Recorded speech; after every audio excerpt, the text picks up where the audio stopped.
From every strand on the line of your reel, to the rods, to the anglers, to the lures on the end of your hook, let's talk about those big bass here on Co-Angler's Corner with your hosts, Rob Welch and John Stoudinger. Good evening, everybody. I'm John. Hi, y'all are Cage Rob. John's having a little issue with the camera for some reason tonight, so he's going to be kind of our eye in the sky or ghost. So just to let you know, he's not having a bad hair day or anything. He's just having some technical difficulties, but we still got him on audio. Well, you have to have hair for one to have a bad hair day. I have a bad hair day every day, but I'm still thankful I have hair. But I just want to introduce our guest tonight. Our guest is Amy Brown. She's recognized for her involvement in tournament fishing and passionate advocate for women in the sport. One of her skills is when it comes to fishing is catching fish in challenging conditions. And you know, she's known widely for her presence on social media, and she's not afraid to share all of her tips or promoting the sport. But the main thing is trying to engage and grow the sport with the women. Welcome, Hey, Amy. guys. Hi. How's it going, Amy? Doing good. How are you guys? Doing all right. Just try to stay warm. I hear you. So, Amy, if you don't mind talking to our viewers about how you got started in the fishing and go from there. Sure. So I always fished when I was a kid. I mean, I grew up in Central Florida. We have water everywhere. My grandparents always took me fishing. Back then, it was mostly saltwater fishing. They had a Winnebago. We would go and travel to the Banana River areas over in, Brevard County area and pull drag nets and fish under the bridges and just spend weekends there a lot of the time when I was a kid. And then they also had a couple lakes near their house where my grandfather had a john boat. We would go out in his little john boat and do some fishing. And then my parents also had a little fishing boat that we would go out. We would do speck fishing. And I don't think we ever did any bass fishing when I was a kid, but mostly speck fishing and just, use it for leisure also. But most recently, it's like everybody else. I was bored during COVID. And I live in a little town called Lake Helen, which we actually have a lake, Lake Helen, and then two other lakes right here. And so I went on Amazon and I picked up a $15 Zebco rod and reel and started hitting the lake every day because I was needing to get out of the house. Oh. And then I quickly got addicted to it. I would go every single day when I was home and knew fairly quickly I wanted to get a kayak. And then I had a buddy of mine that lives nearby that I met actually through bank fishing who owned a kayak. And he let me go take his out one day and I was instantly hooked. And I was like, I have to have one of these. So I had been saving some money for a while and finally just bit the bullet and went and bought my kayak. And the rest is just history. Now I spend too much money. That's easy to do. Yeah. It's very easy to do. Yeah. So what made you choose a kayak over a boat per se? Well, boats are way more expensive and I don't have anything to pull it. Yep. So I've never, when I was a kid, my parents had their boat, but I haven't really been on boats a whole lot. So I knew I wanted to get away from the bank. Yeah. So a kayak was an affordable option for me to get away from the bank. So. Absolutely. And then there's mostly shallow water down there. That's kind of almost tailored to it down there in those conditions. Yeah. And unfortunately, sometimes you run into some folks at the banks that you would rather not. So I was just ready to be able to go away from people and have my own little spaces to fish. So absolutely. We had a guest on Roy one time. He said the best way to explain it is like it's the motorcycle, but you're on water. And that's pretty close. Pretty similar. Yeah, pretty close. But got our old buddy Barker Rugers checking in. Said Patna's fired up. Hey, how's it going, Barker Rugers? Hope you're staying warm down there in the bayous. He lives down South Louisiana. I chatted with him a little bit today about a social network, and kind of wondered if he had as much snow as you do or more than I do, because Rob, you have more than me. That amazes me. Well, my boys in Knoxville, my sons live in Knoxville, and they got more snow than I did last year. So who knows? So, Amy, can you share a memorable moment in your fishing career to this point? Yeah, I have a couple. I'd say my first one was this past season with the Florida B.A.S.S Nation Kayak Series. As I got my first win, which is, you can see the sign behind me. That was just an awesome day. I had never been to the place we went to, wasn't even going to go, decided the night before to go, and ended up having just a fantastic day. It was just a day where everything went right for some reason. Even if I threw into a tree or something, it popped right back out. It was just that kind of day. And it was pretty awesome feeling to get a win like that. And then most recently, I would say in the B.A.S.S Nation State Championship a few weeks ago, I caught a huge bass in the tournament. It was the longest one I'd ever caught. It was 25 inches and 9.3 pounds. And all the guys said, your scale must be broken. It's got to be 10 pounds. And believe it or not, in that tournament, one of my buddies actually caught a 1/4 inch longer bass than me. So I didn't even win big bass. But that was a roller coaster day.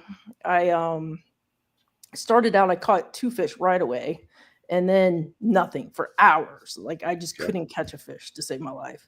And then finally, my friend came from somewhere else and was within earshot of me, and she just started plucking fish out of the water. And I'm like, I don't get it. You come over here and you use probably the same thing as me, and you always catch fish right next to me when I'm using the same bait. I just don't get it. I have no luck. And I was just whining and complaining.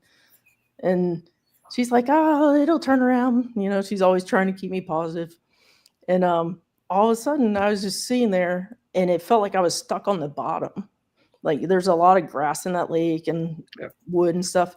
And I thought literally I was hung on the bottom. There was nothing fighting, nothing pulling. It was just dead weight. And that's when I pulled up that fish, and I was just freaking out. Like, I was shaking. I couldn't believe it. I couldn't believe I caught it in a tournament. And then from that point on, the rest of the day just kept going, in the right direction. I was managing to stay up in like the top 2 to 4 for a long time. So I thought some of the people were sandbagging. But I ended up having just a really great day. But then at the end, I was running out of fish again. So I made the decision to move with about an hour left. And right away, I caught another fish, and I got a little upgrade trying to stay where I was at. And then I just kept fishing. I was running out of time. I just kept fishing. Got another one. Thought I had a big one, and it was a big old pickerel. And then that got my line all messed up, my rod all messed up. I had to just put that one in the back and pick up something else because I didn't have time to fiddle with it. And then I got a message on my phone from the tournament directors saying my last catch was denied. And I was like, what do you mean? I've never had a fish denied ever. So I picked up my app and I looked at the message, and it said, identifier not visible. And I was like, what? And I went and I started looking through all my pictures. I always take a bunch of them. And I looked, in every single one of my pictures was whitewashed out with the identifier. So I didn't have another one to even submit. And my heart just sank. And I was just, that whole day was just a roller coaster of just, high, low, low. Oh my gosh, I just missed out on the Bassmaster Classic because of a picture, But it was just a great day. And, I was completely spent at the end of that day. But that was definitely probably my most memorable day. That's cool. Like when you have something like that, usually like every bite you get to the boat, every fish you land, and the next day you have same conditions, same everything, same lures, and you'll get only like half of them to the boat. So Right. it's weird how that kind of works out. That would probably be like the equivalent of a bass tournament angler going into weighing a big fish and picking the wrong one out and weighing not having the right one. Yep. Yeah. The funny thing is that was with Florida Bass Nation. 2 weeks later, one of my other club team, Florida Kayak Bass Trail, was at the same lake, and I didn't have nearly as good a day at that tournament. But I realized that evening when I was looking at my GoPro footage that I had a pretty good sized fish that I never submitted. And it's because I was catching fish and they were just biting one after another at this one point. And so I didn't submit it right away. And then I forgot. I totally forgot. Yeah. So I would have moved up in that one probably about 7 spots. But, those are all learning things. Oh, yeah. Oh, yeah. So, it's part of the experience. And Parking Mover says, skip the kayak this weekend in favor of the battleship, but still keep a couple kayaks and paddleboard. So like bringing a knife to a gunfight, some days you just got to cut them smooth. Yep. Oh, yeah. Been there, done that. Hey, Rob and Amy, Jeremy. Hey, Jeremy, how you doing? He's looking for you. Yeah, I'm here. I can't get my monitor, my camera to work. Hey, Jeremy, I think he's having a bad hair day, to tell you the truth. I don't know. All 3 of them. Yeah. But as a guy just kind of getting into kayak tournaments, you have any kind of basic stuff? I know you got to have a catch board and, all your safety stuff, your safety light. You have any recommendations, kind of guidelines, what to do, what not to do for a rookie coming into it? I don't know if I'm much of an expert on it, but I think keep it simple. I think I've gotten a little overboard with some of my stuff, and I always seem to go back, like I was telling you earlier, is try to eliminate some weight and some things out of my kayak before every tournament, and then I end up putting it all right back in there anyway because I convince myself that I'm going to need it at some point. And I usually end up using the same 2 or 3 rods all day, but I'll typically take 6 or 8, but. Oh yeah. I thought my best finish, I think I had 3 rods that day, and I think I used maybe 2 of them. So that KISS, they call it the KISS method. That KISS method is pretty awesome. Yeah. You don't get spun out. You don't have, 20 rods and you're trying to scramble between the rods. So there's a little happy medium there somewhere. Yeah. And then, I don't know. I mean, one thing I learned too is if your rod falls out of the kayak, don't try to reach for it because you're going to go in. Yeah, my youngest son did that. Yeah. And then he tried to climb. He didn't he just grabbed the boat and it rolled back on him, fell in again. So I was like, I threw myself right out. It was last December. It was cold. And it was at the local lake here, and I was in probably the deepest spot of the lake, about 30 foot. Yep. And just casting, just threw my rod right out of my hand. I don't know. And I reached for it out of instinct and just bloop, went right in the water. It was too late to stop the end. You committed. Oh, man. That happens. Yeah. Yeah. So, what's your favorite technique? I am trying to teach myself to do the slower fishing. Yep. I wouldn't say I'm a power fisherman. I never really caught many fish on chatterbaits like most of my teammates do. I don't get them. I can't catch fish with them, but I do try them. And I try to, mostly I like to use worms of some kind. Yeah. But I'm bad about doing that too fast. So I try to consciously tell myself, slow down when I'm out there. But I don't know. Some days I'll try 20 things just trying to catch fish. It just, really depends. I don't know that I necessarily have a favorite, but I would say worms and flukes are probably the things I use the most. And I like worms. I'm like you. I like worms because they'll usually grab it and they'll run with it. I mean, they'll see your line going off, and you like my granddad used to say. He said, "I'd let the fish like run away with it." He says, "Are you walking the dog? You gonna set the hook or what?" You know. Yeah. But it's like walking the dog because they won't let go of it. They'll stick with it. Yeah.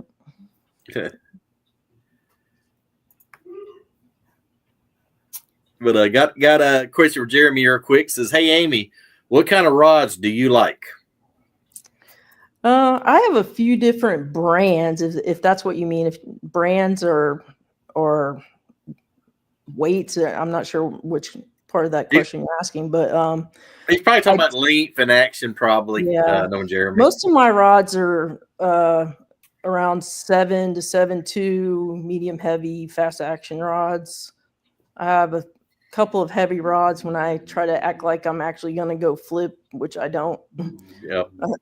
I don't know how people do that all day. I find it to be the most absolute boring thing in the world. But I think I have a few that are maybe lighter for lighter lures. Yeah. To be able to cast them farther, but that's about my typical rod. Yeah, I like the shorter one. Seem like it's like I got a little 6'3", and I like kind of roll cast and spinner baits, and it's just the shorter rod seems like it's easier to get more accurate with it. Seems like to me, but I was kind of raised up on shorter rods. So I think I have probably a 50-50 on spinning rods and bait casting rods. I kind of use both. Just depends on what I'm doing. So absolutely. I mean, it's good to be versatile because I mean, some days I'll use all casting gear, the next day I'll use all spinning. So it varies.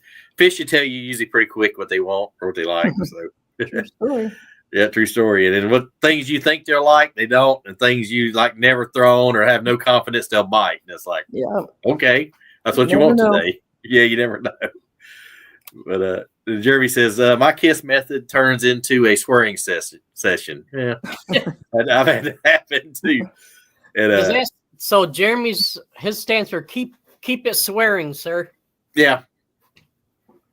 Or keep away from the great North Lakes. I'll just say that. anything rougher than glass he doesn't like. True. And he's got another quick question. He says, jerk bait, do you kind of jerk baits? I do sometimes. It depends on the lake. Down here, most of the lakes have a lot of grass, so it's not real fun to throw a jerk bait around in the grass.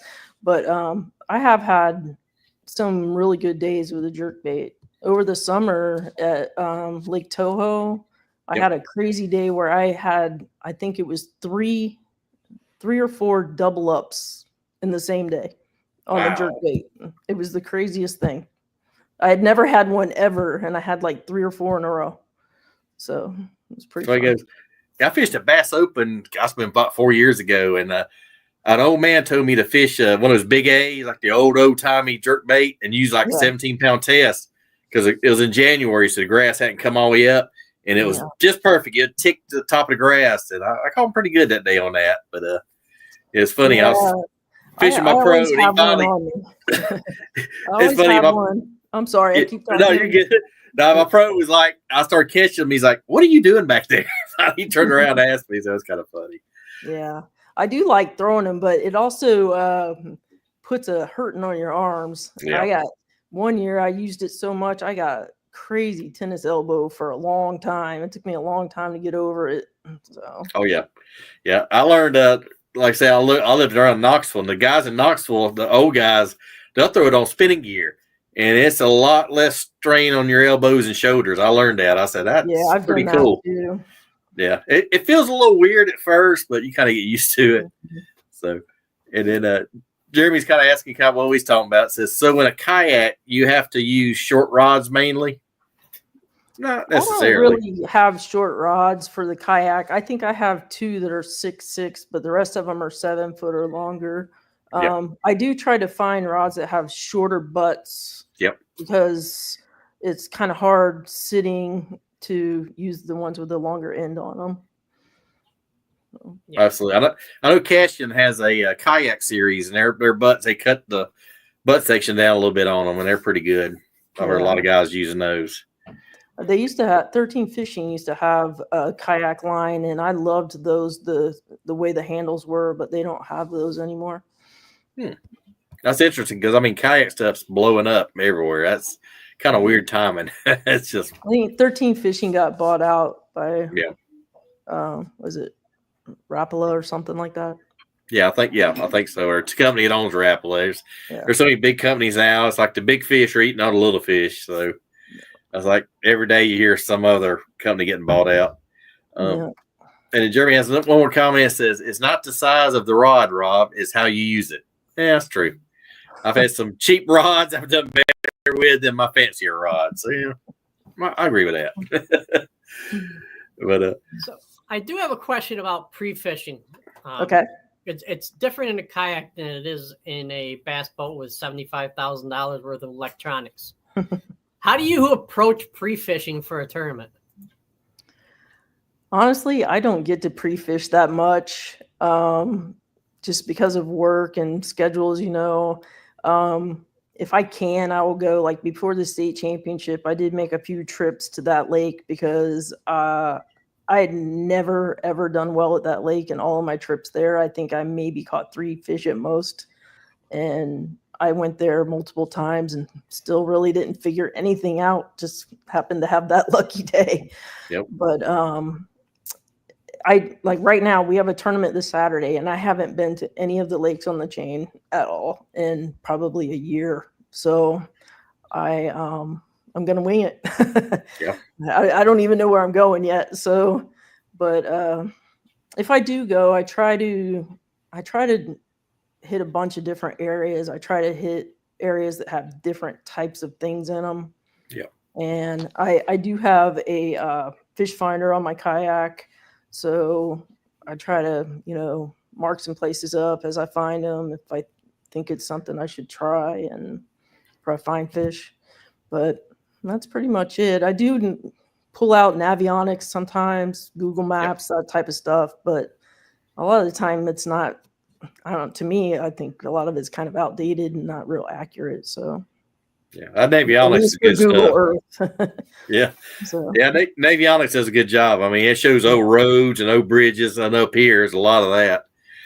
But that's pretty cool. I probably do too much. I think I spend too much time on it, and at the end of the day, it doesn't really do a whole lot for me anyway. Yeah. So. Well, I was like being a co-angler. I mean, usually, we don't know who we're gonna get paired with the night before, and we could be practicing shallow all day Friday, and then we get a boater that fishes deep all the time. So I rarely practice. I just bring my stuff. I know I can fish shallow or deep, and hope for the best. So, but let's see. And then Mark and Rugers has a comment, says, come on, John, you pre-fish by carrying your kayak on your bass boat with the 75K in electronics. Probably not. And that's as I'm standing on, that's when I'm standing on a paddleboard. Yeah.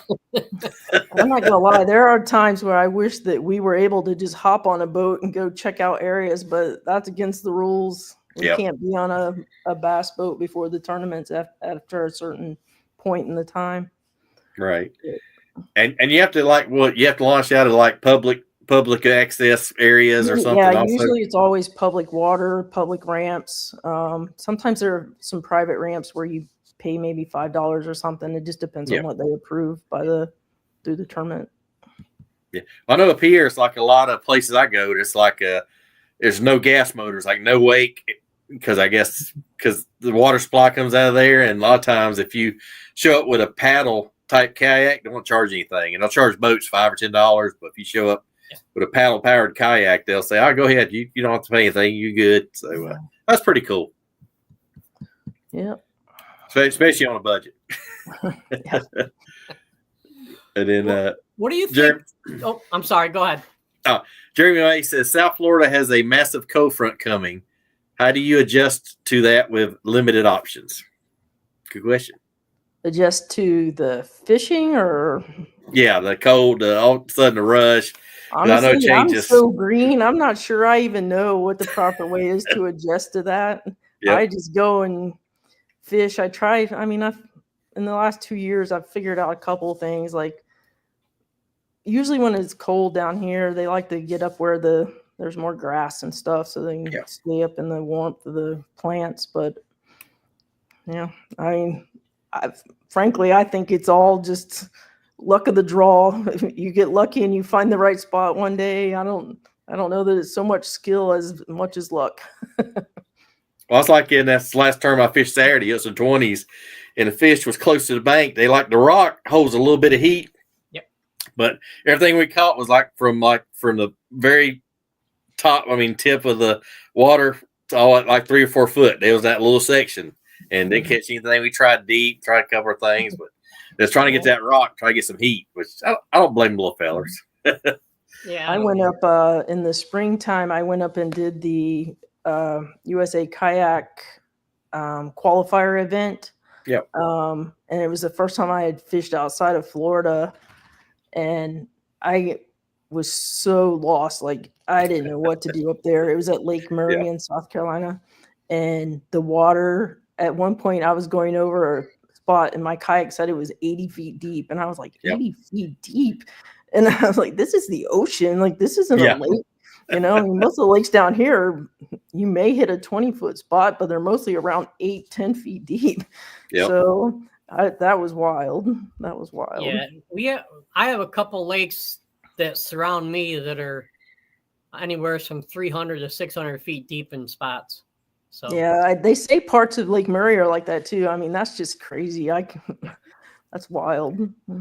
It is. It is. I when I moved from South Mississippi to Knoxville, I had the same trouble. I was like you. I was used to 6-8 foot, all this vegetation.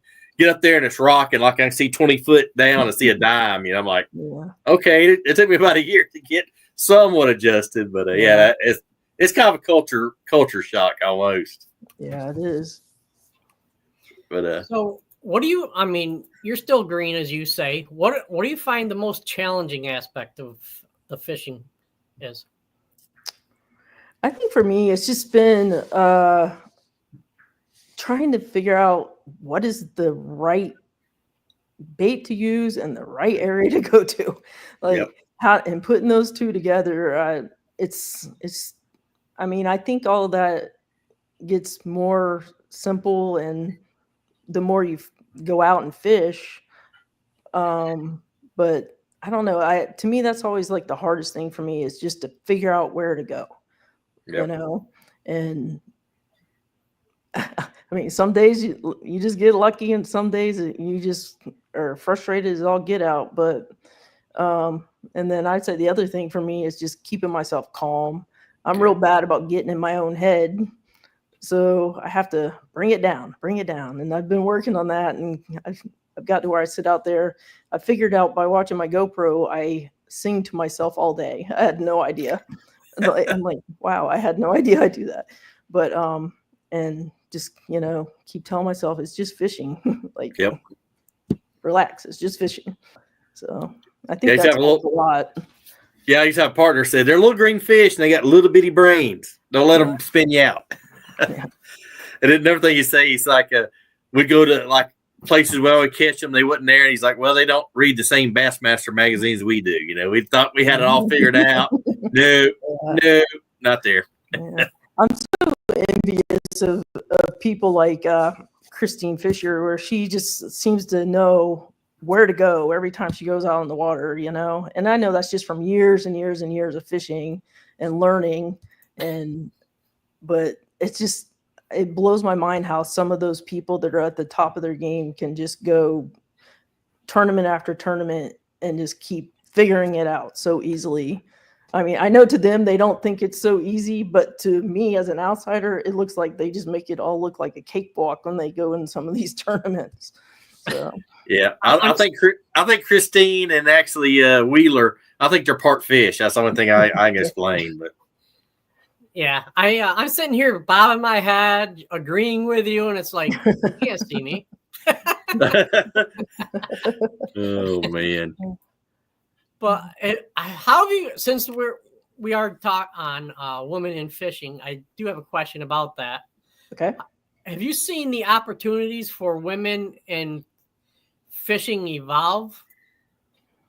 I think so. I've only been doing it a couple years, but even in those 2 short years, I've seen a lot of changes taking place, especially, with people like Christine and Anastasia and all of them pioneering, Maggie Joe. There's so many. I mean, there's so many women that are just doing so many great things for the sport. And the younger generation too. I think you've had Bracy Alt on and some of the other girls probably. And I'm kind of envious of them. I wish I was a lot younger now and all those opportunities were there for me, because that probably would have changed my entire life. Yep. I would have loved to have had something like that when I was a kid. So, but I think there's been a lot more drive to get the women's sport, the women's side of it, moving forward for sure. I do wish that they would kind of like find more sponsorships for the women. I think that's still a little lagging. And I think that part of it needs to be where it's the real people, and not necessarily the people that look pretty on the poster. Yep. So, yeah. But I do think things are going in a really good direction for sure. And there's going to be a lot more opportunities, especially for these young kids that are getting ready to go to college and fishing in high school, probably. So. Oh, absolutely. I say I fished BFLs, Bass Open Toyotas the last 7 years. And I say last 3 years, I've seen more and more young ladies, high school, college, and as co-anglers, even as boaters. I'm seeing more and more, so like every year, and it's great. I mean, hats off to them. I mean, that takes a lot of courage on their part, but I mean, they usually outfish me. I tell you the truth, so I'll admit it. So do the people that don't fish the tournament. Yeah, that's true. Sorry, that's what I do my best. We had a BFL cancel a couple weeks ago, and a lake I always struggle on. Of course, I catch a 4.5 and a 3, and I'm like, can't weigh them in. Don't have no tournament. I mean, it's how it is. It happens that way. That's the way it is. Oh yeah, absolutely. What advice would you give young anglers, especially women anglers, trying to break into the fishing industry? I would say just don't be intimidated and just do your thing. There's always going to be naysayers no matter what you do in life. If it's what makes you happy, go do it. Absolutely, good point. Wow. And Jeremy says, find the dead Shanika, slimy grass, along with edges of the hydrilla. I've never heard of that. I either. Me. He is the mad scientist of fishing, so I'll agree with that.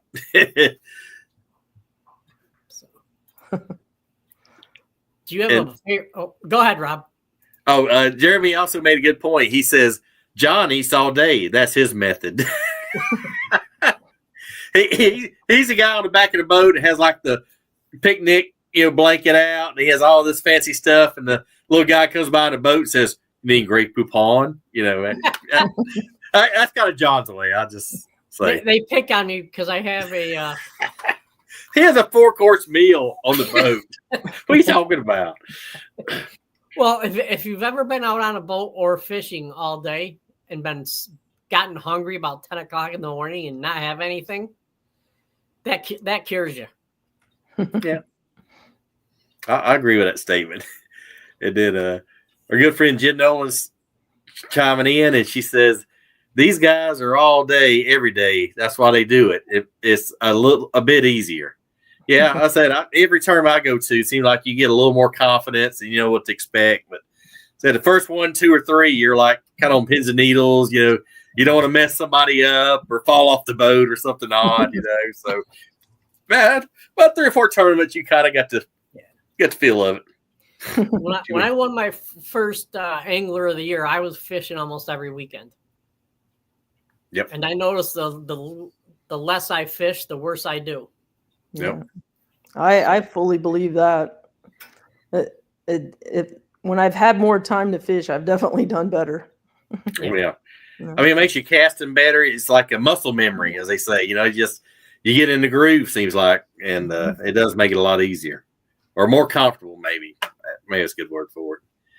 And then Jeremy May says the people on the poster did their homework and spent a lot of time on the water. This sport is a time spent on the water, learning the different conditions. I mean, I agree with that. I mean, there's some of the pros spending 300 plus days a year. I mean, they put the work in, it shows, and they got the time. So, yeah, that's for sure. No, I think the people that are getting the notoriety 100% deserve the notoriety. Oh yeah, absolutely. And they're putting the time in. I mean, they've earned every bit of it. Yep. I'm kind of jealous, and I'm kind of not in the same breath. So, but there's always rough conditions folks, for sure. There's rough conditions out there, cold and hot. So both extremes. And our buddy Barker Ruger says, John, we were so cold on the boat this weekend. We packed the suitcase generator and the coffee pot. It was life changing. Yeah. Hey, Rugers, you ought to have been a me on Cumberland Lake when it was in the 20s and the wind chills in the teens. So you're just saying, you think that's cold? I got something for you, partner. So, but what's talk about that? What's kind of the coldest you ever been or roughest conditions you faced fishing in your kayak? I think the first year that I did the kayak tournaments, it was either my second or third tournament ever. We had a tournament on Lake Toho, and there was a massive cold front coming through. The winds were whipping that day, and the water was super rough. I would say we probably had about 4-foot waves on the lake. I mean, it was insane. And the wind chill was in the low 20s, which is cold for here. Ooh. And it was just brutal. I think I had like 5 layers of clothes on because we don't have winter clothes. I don't have anything like you would have in the snow. And it was just not fun. I tried to go where I went for pre-fishing, and that was a huge mistake. I had to come back into the wind, and it was like I was pedaling into a brick wall. Yep. I mean, I was just going nowhere. And it was scary. It was a scary day, but that was, second or third tournament, I think. And I didn't want to do that again. I don't blame you there. Yeah. A little rough. That's still too rough for Jeremy. Yeah, that's true. I think that's my biggest paranoia thing is the wind. Like, I don't like when it gets super crazy on the water. So I've seen tournaments where people are just rocking out there, and a boat is one thing, but a kayak is a whole nother to me. I don't like to play with the wind and the weather. Yeah, wind is not your friend on a kayak. I've learned that pretty quick. And then down here also a lot of lightning, if we get summertime with the thunderstorms and stuff. So yeah, there's a lot of energy coming off the Gulf. I remember Mississippi, like in the summer, every afternoon, 3 o'clock, there'd be a thunderstorm or rain. You could set your watch by it. So pretty weird. And then Jeremy May says, I fish 2 days a week and still learn every day. That's true. Every tournament I go to. Yeah. Every time you go out, you learn something. Good, bad, or indifferent. You always learn something. Absolutely. Yeah. What not to do? Yeah, maybe sometimes. Yeah, I've done that. Make sure your identifier shows up in the picture. Yep. It only happens once, but you never forget that moment. So, and then our buddy Barker Ruger says, dude, you don't even know. It was like 72 degrees. I had to wear 3 layers and a parka. Man, I'm not even gonna go there, dude. And Jeremy May says, I got seasick with 1-foot floaters launching the boat. I think John can John I think had a witness to that. Yeah. Maybe. Well, he came up to Oneida Lake, which is about 45 minutes from me, and we had 6 to 10 footers. I could imagine. Practice, and then practice has started downpouring too. It was funny. They had a bridge that's maybe 1/10 of a mile long. There's probably 30 boats underneath it. Everybody's trying to hide. Yep. Oh gosh. I've seen those tournaments where some of those pros have been in their boats and they're like getting thrown up in the air and then landing back on the deck. I don't know about Absolutely. that. That's a typical day up here. Oh yeah. Yeah, we had a FLW in Cumberland one time, and I think that happened. And one guy knocked a power pole off. One guy knocked his trolling motor all the way off. It was dragging beside the boat. So, yeah, it got pretty rough here time or two. But nothing like up north where John is. That's every day. I agree with him on that. Hey, you said the power pole. That made me remember I had another tournament where I have the kayak power pole. Yep. And I was at a lake that we weren't supposed to have any bad weather that day. And all of a sudden, out of nowhere, the weather kicked up and it got real bad with the waves on that lake also. And my power pole battery, I think, got wet and it wouldn't work anymore. And it was stuck down. Oh, So no. I tried to pull the release thing for it and it wouldn't work. And I had to get a boater to pull it up for me enough so I could go directly into the waves and get back to the shore. But yeah, that was another scary day. Yeah, I had a buddy I was fishing. I think I was practicing on Del Hollow, and his power, he had one of those, I think it's, anyway, it has like the little fiberglass section on the end. It got stuck in a rock, and he had to break it off. It was jammed. We couldn't pull it up, wouldn't pull up, and he finally just waves and all that, pushed it and broke it. So it happens. I mean, even with the boaters, it happens. I'm going to move real quick. My dog wants to go out. No, you're good. You're good. Not a problem. Yeah. Okay. Oh, there you go. All right. Sorry about that. Right. No, you're good. You're good. You're fine. So, do you have a favorite body of water you like to go to? I don't know if I really have a favorite, to be honest. I think I enjoy going to Toho, and then I also hate going to Toho. It just depends. Some days are really good, and some days are just really not. Yeah. But that's where I've had days where I've caught some of the most decent sized fish. But that's a hit or miss thing, you know. Yep. Sometimes you catch those schoolers out there and you just have a really fun day, and other days I sit there and contemplate, why am I fishing? So you want to hit your head on the kayak a couple times. So, clear your mind. I don't know. I mean, I don't think I really have a true favorite. Just kind of like to go when I can go. Hey, that's the best time to go. Then Jeremy May says, stay south of the Mason-Dixon line. Maybe kind of agree with that. I don't mind the cold too much. It's the wind. The wind's what gets you. Oh, yeah. It'll cut through you like a knife. I mean, it's... Look, none of the lakes around me are frozen yet, so you can always bring your kayak up. There you go. There you go. I'm hoping I make it up that way some of these national tournaments. So I think there's going to be some up in the Northeast this next year. That could be a lot of fun. Yeah. Yep. And then Mark and Rigger says, can't have a power pole problem if you don't have a power pole. Use your noggin and bring a brick. Yeah, some days that won't work though. It's pretty strong winds. But, no. Yeah. Or you tie off to a dock maybe, but our old buddy David Archibald chiming in says, congrats with your success. Thank you. Thank you, David. Now, in the same token as your favorite lake, what is a lake you would rather not go back to? Believe it or not, the one where the state championship was at, I still is not one of my favorite lakes. As well as I did that day and had a great fun day, hitting goals that I never thought I would hit. I don't love that lake. I haven't done well there in several tournaments or pre-fishing or just fun fishing in general. I don't know. That one's a rough one for me.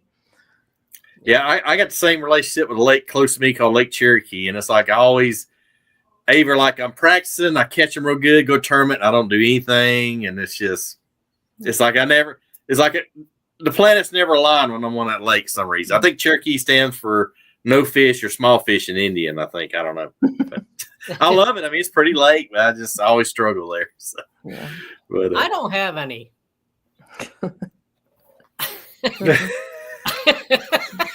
I really want to get back to Guntersville and defeat it.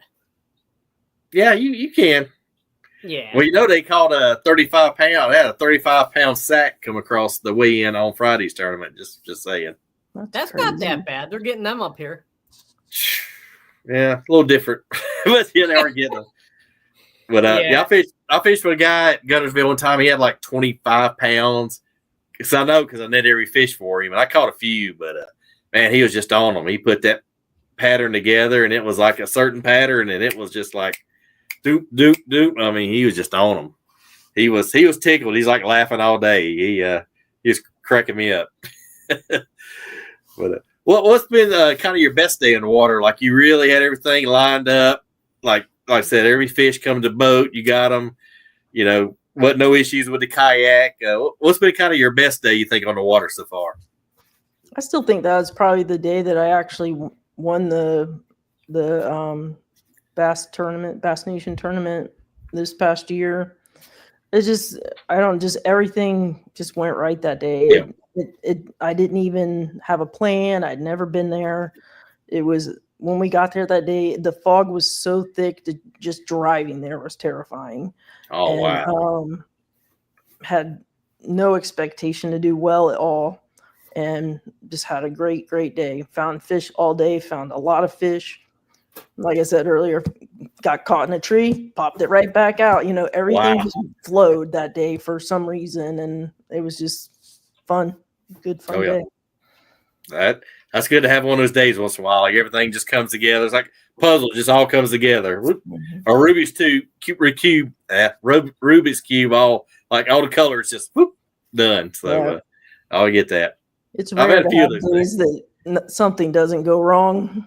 Yep. So it was fun. Nice to have a day like that. Oh yeah, got to.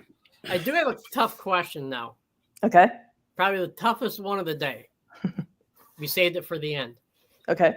What's your favorite homemade cookie? I'm definitely a chocolate chip girl. Although I do like oatmeal as long as it doesn't have raisins in it. Yep. Okay. I have a friend who likes oatmeal with chocolate chips in it. Yeah, that'd be good. Interesting. Yeah. Not for me though.